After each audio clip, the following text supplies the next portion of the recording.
Namaste everyone. I'm Sagar, a consultant with 15 years of experience in a software firm. I have an experience of writing UPSC mains thrice and I have faced the interview twice. Today, I'll try to delve into the outlook for the Indian economy in 2024.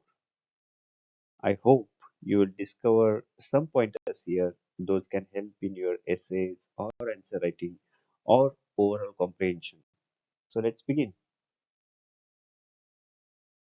Before we get into the predictions for the year 2024, let's understand what were the defining moments of the year 2023 that have impacted the world economy. The after effects of once in a century pandemic, two major geopolitical conflicts. Remember that one of them is happening in one of the biggest grain producing regions of the world, and the other is happening in the oil producing region. The fear of recession, the collapse of banks like Silicon Valley Bank. These were some of the important or the impacting moments on the world economy in the last year. Although these were of very uh, high impact, but still the year was kinder than expected.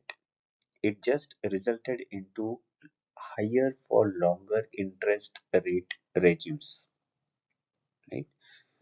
But beating all this, the Indian economy, the, G, the GDP growth for Indian economy surged to 7.6% in July to September quarter, and that has beaten the RBI forecasts. And with that, the Indian economy remains the fastest growing major economy of the world. Okay. How did that happen? That was underpinned by sound macroeconomic fundamentals, a robust domestic demand, and prudent public policies. Now let's see how these macroeconomic fundamentals have evolved and what are other factors with which it will intertwine and impact the year 2024. Banks are the most important entities in an economy. What do? They take the deposits and give the loans. The loans are termed as assets for the bank. Why? Because of the loans, they are earning the interest. It is a part of their earning, their income, and hence these are called as assets for them, right? And it is observed that over last few years, the quality of these assets has improved significantly, and thanks to the governance of the RBI that they have put into this space. Now, what are those factors based on which we are saying that the governance has improved or the quality of the assets has increased? And remember, this itself will play an important role in the future trajectory of our economy. The stronger banks make the stronger economy. The first factor is CRAR, that is capital to risk weighted asset ratio. Okay, as I told you, a loan is termed as an asset. Hmm? The bank may have invested in the government bonds or may have given a loan to a retail customer. Hmm? Both, they don't carry the same risk. The government bonds have zero risk. A retail customer may have more risk or highest risk, right? The weighted average of all their assets when it is put against the capital, it is termed as CRAR. And for Indian scheduled commercial banks, it stands at 16.8%, which is way beyond the Basel III norms. So basically, we are ready for the financial crisis. We can tackle the financial crisis. Okay. Then the CET1 ratio. This is most important. Okay. What is CET? Common Equity Tier 1. So this is a Tier 1 capital. It is part of the first point. Okay. This is a Tier 1 capital. which consists of the retained earnings of the bank and the common shareholdings. And there are some other factors, but the point to remember here is this is the most liquid capital of the bank that comes to the rescue, first rescue in case of a financial crisis. Okay, that ratio has improved to 13.7%, which is again beyond the global norms. Then there are some people, okay, who always avoid to pay the interest of the principal amount of their loans, of the loans they have taken. Okay, they always postpone it. Hmm. When when they postpone it beyond 90 days, such assets are termed as NPAs, non-performing assets. Why? Because those assets are no more performing for the bank. Hmm. They are no more earning the interest for the bank. Hmm. L- In the last few years, I mean, just a decade ago, it was a major concern for the Indian banks. But slowly, the net non-performing assets have fallen to a multi-year low of 0.8%. Very good. Then there is a type of account called as special mention account type 2. Okay. These are the most risky accounts. Hmm. And they are most likely to become the NPAs. And these are the people who have not paid it for 60 days, interest or the principal. So they are most likely to become the NPAs. That the number of such accounts, the ratio of such accounts has also fallen to a multi-year low of 0.9%. Okay. Now, if at all there are any losses, how much covered is the bank to cover those losses? That is measured through PCR, provisioning coverage ratio. That has also gone beyond 75% now. Okay. So if you see this graph, all the factors, all these uh, indicators are on a declining trend. Hmm. Now, on top of this, the asset quality is increasing, and also the profitability has got boosted this year. Why? Because of the healthy interest margins. Remember, I talked about the higher interest rates for longer term. Last year was like this. Okay, the interest rates were higher, and that too for 5 consecutive monetary policies. Okay, so that has naturally boosted the profitability of the banks, and their return on assets and return on equity has reached the decadal high of 1.2% and 12.9%. Now let's understand how our corporates are doing, because they are the main drivers behind generating the jobs and running our economic engine, right? The PMI, that is Purchasing Managers Index, which in simple terms shows how stronger their order books are. It is beyond 55 for both the manufacturing and services industry. And when it is above 50, it is said to be in the expansion terrain. That means their outlooks are very much brighter, right? This is the first important factor. What is their outlook? Then comes the operating profit margin and interest coverage ratio. And if you see these two graphs, okay, you will see that they are very much in line with previous few quarters or previous few years as such, and they both are at stronger positions, right? Then there are three major credit rating agencies which rate our corporates worldwide, right? Those are ICRA, CRISIL, and CARE. Hmm. The total number of downgrade in the ratings that they have done last year compared to the total ratings that they have given last year, the percentage of that has fallen significantly. and that shows a confidence in our corporates. Then comes the Nifty 50, the stock market rally. The Nifty 50 itself has posted returns of around 24% last year. The market capitalization has surged beyond $4 trillion, and with that, our stock market has become the fifth biggest in the world. The foreign institutional investors have made almost $12 billion of net investment. And you might have seen from your friends, families, and all that the interest in the stock market or the participation in the stock market is increasing day by day. Right? And also, same is the true fact with the mutual fund industry. Last year, the assets under management, that is AUM, has risen by 21% year on year, and that is all-time high for our mutual fund industry. All these factors or the stock market rally shows a vote of confidence in our corporates.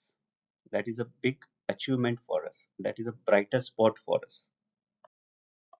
Now let's look at the governance part of some of the parameters falling under the governance head. Although inflation is not something related to the government, it is a parameter to be looked after by RBI. But still, for a broader understanding, I am keeping the inflation part also in this category. Okay.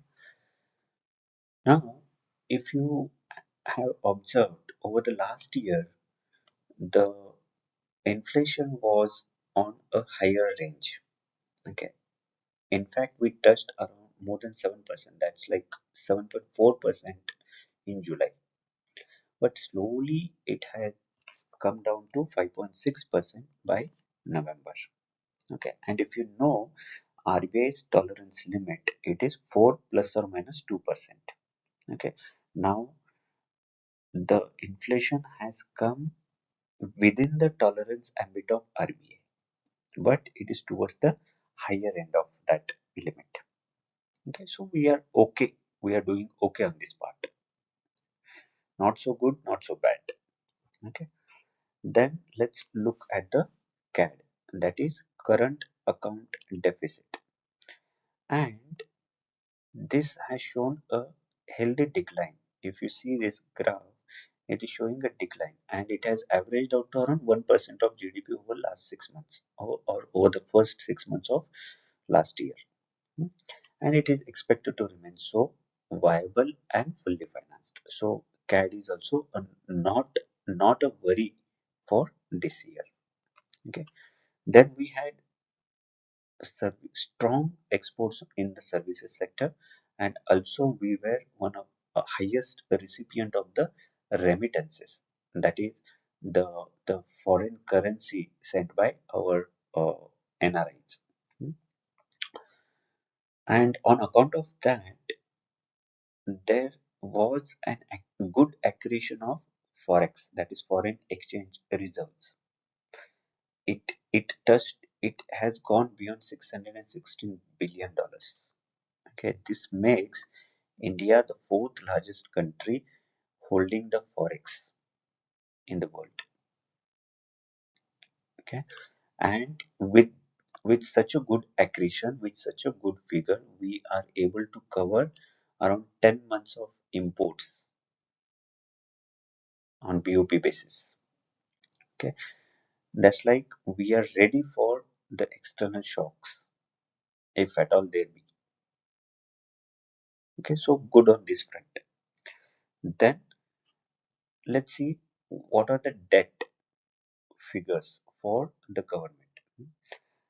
The external debt, it has moderated to around 18.18 19% of GDP. Hmm. And historically, I mean, it was beyond 20% a few years ago, but now we are moderated. 18 19% is our average now. Hmm. The debt to GDP ratio, the overall debt to GDP ratio, it is coming down from 62% to 57%, this year. Okay, so what does these two figures means? We are doing good on our debt part also. We are managing our debt very nicely. Okay, then because of all the prudent measures and all, the government, the gross fiscal deficit for the government is also on a declining trend, and it's on a correct path, or on track to achieve 4.5% of GDP by 25-26, that is financial year 26. Okay, and one more important thing is the most important, for that matter, the tax revenue. Okay, there is an increase of 14%, so government is getting good amount of taxes, so nothing to worry on this front as well. Then the most important factor that is going to play a major role in 2024 is the inclusion of Indian government securities on JP Morgan's Global Bond Index, Emerging Market Global Bond Index. Okay, they will be included from June 2024. Now, if you see the size of that index, it is beyond $210 billion, and Indian securities will get a weightage of around 10% over next 10 months. So what does that mean? That means an inflow of $21 billion over next 10 months. Just imagine $21 billion just because we are listed on JP Morgan's some bond index. Hmm. That's like around 3 to 4% of our external borrowing. So what does this signify? This signifies the current account deficit or the fiscal deficit will be better and better managed going ahead, and they will not be a bigger problem for us in coming years. And this is not the only index where India's securities are getting listed. There are talks for other two indices as well. That is Bloomberg Barclays and FTSE Russell. If that happens, that is going to be a big game changer for Indian economy.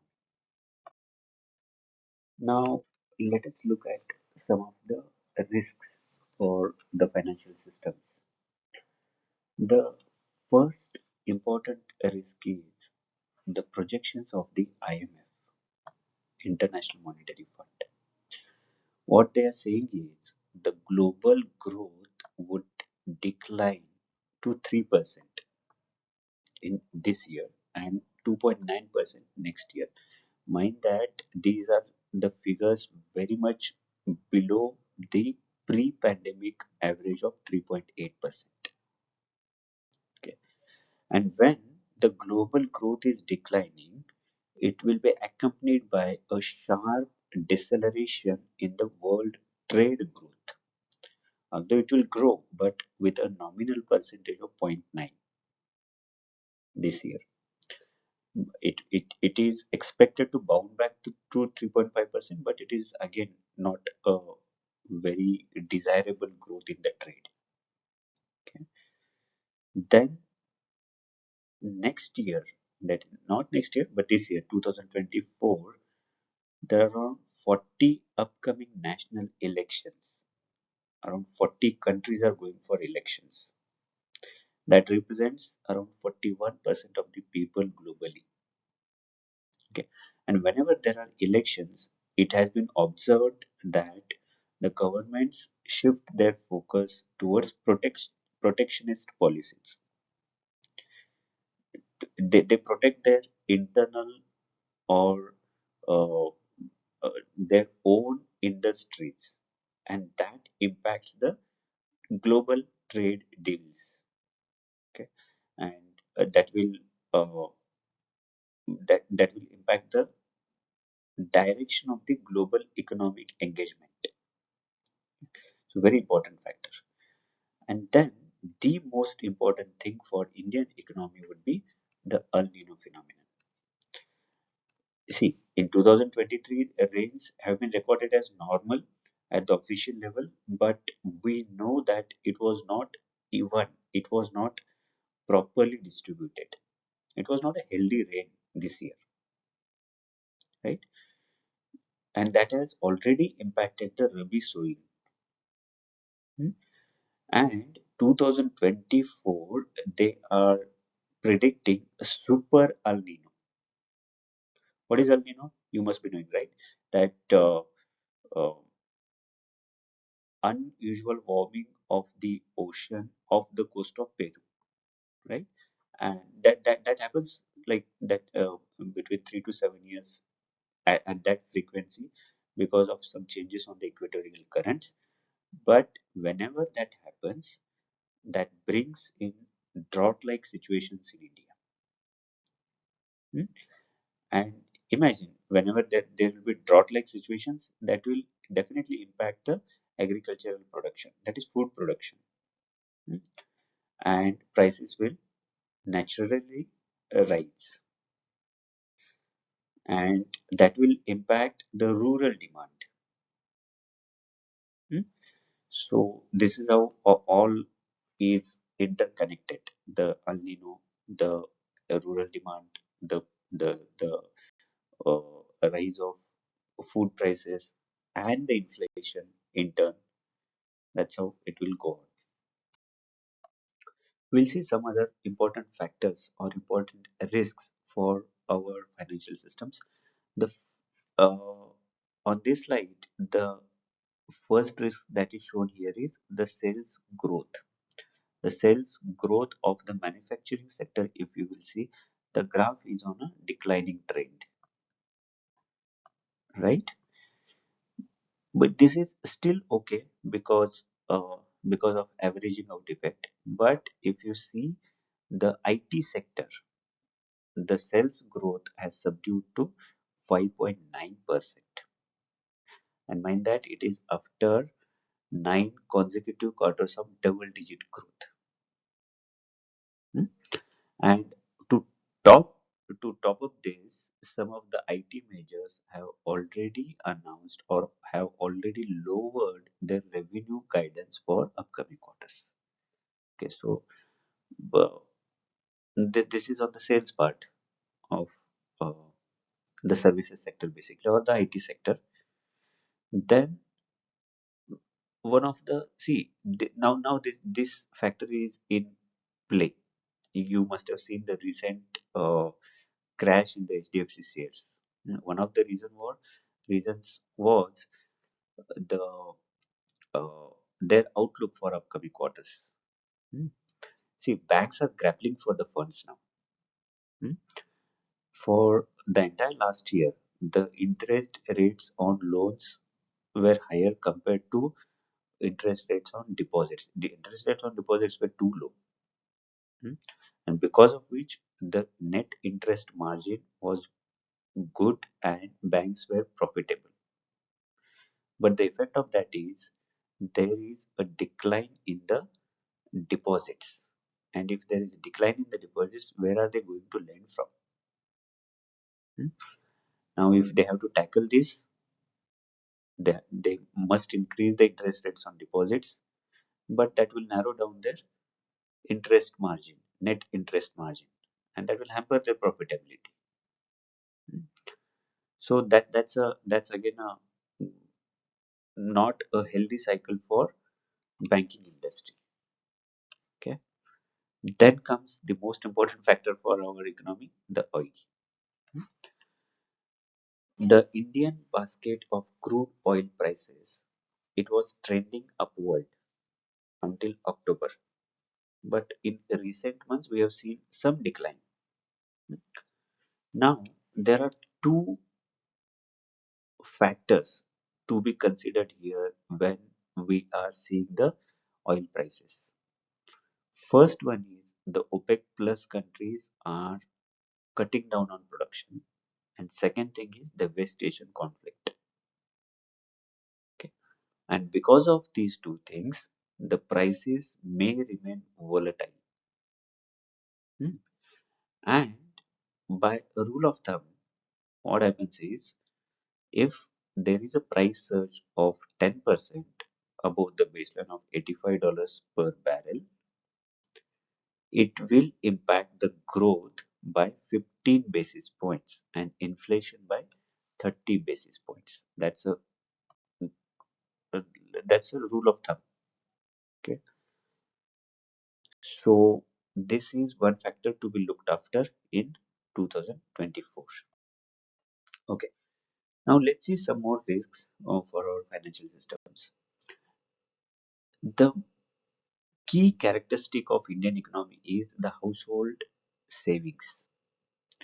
We, the Indian families, tend to save a lot. Hmm? But this year, the savings, the net household financial savings have fallen sharply to 5.1% of GDP, just 5.1% of GDP. Okay. And see, whenever there is a fall in savings, there is a rise in debt, and the debt has correspondingly risen from 3.8% of GDP to 5.8%.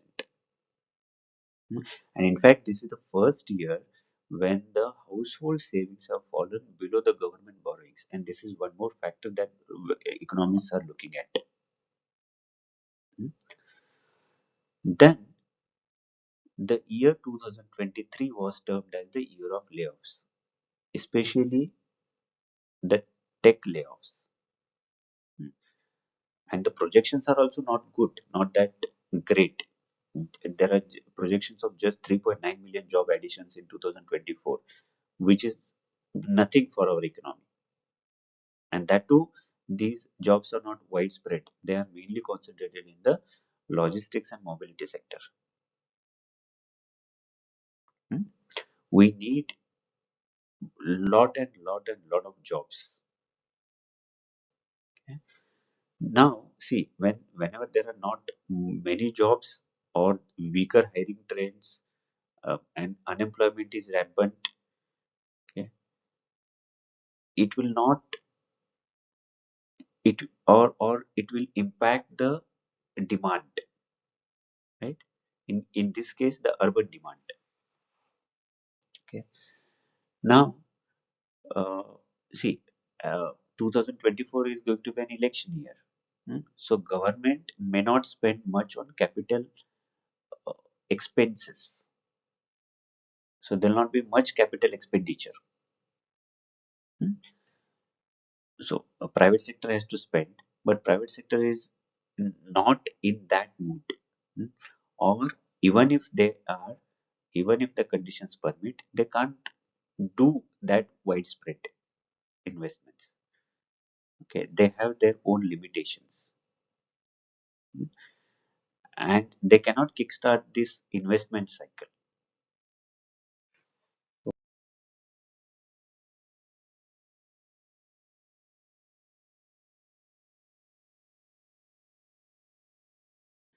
Finally, let's see how are we going to score in 2024.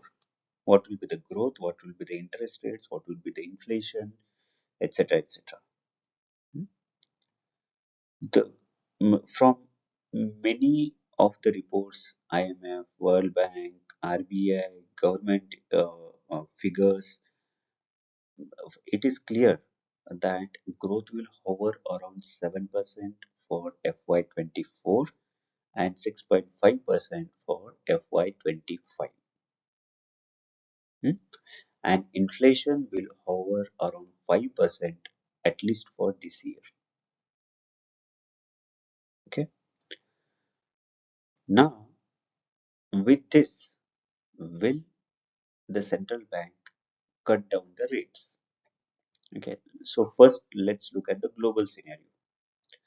The European Union, or for that matter, mostly most of the economies, in most of the economies, the inflation is falling down. It is steadily falling down, and it is inching towards the tolerance limits of the central banks. Hmm. So central banks are showing some dovish stance you must have heard about the recent announcement from Fed. And the looking at the growth rate of European Union, they are in dire need of funds.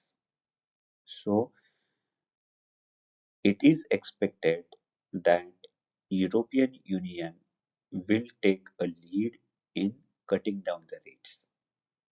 That will be followed by US and then India. Okay. And in India, there will be rate cuts, yes. But when? Not immediately. In the RBI won't rush. Okay. Unless there are not any fresh shocks to the economy, to the inflation, we will see some rate cuts from second monetary policy, from second bi-monthly, okay, or from third bi-monthly this year. And at what pace they will cut down, it will not be a sharp decline. It will be shallower decline because see, the inflation is will still hover at 5%. That is still towards the higher end of the tolerance limit. Okay, so they can't afford to have sharp rate cuts. Okay, the rate cuts will be shallower.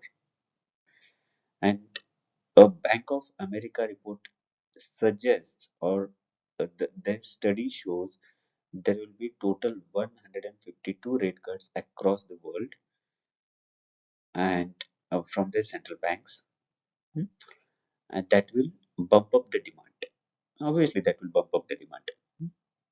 And since because of the election year, we may not see much activity happening for first half of the year in economy, but and see, there will be two budgets this year. The regular one in February, and there will be one more in July after the new government is set up. Hmm? And this February budget would be more of a vote on account, just to meet the public demands. And there will not be any, uh, there cannot be any major announcements or major uh, schemes that would be rolled out, and that is already indicated by Madam Finance Minister. Hmm. Uh, but this is not always true. Okay, we have seen that in 2019 and before that also. So let's see what comes out in the February budget. Okay, that's it for today. Thank you.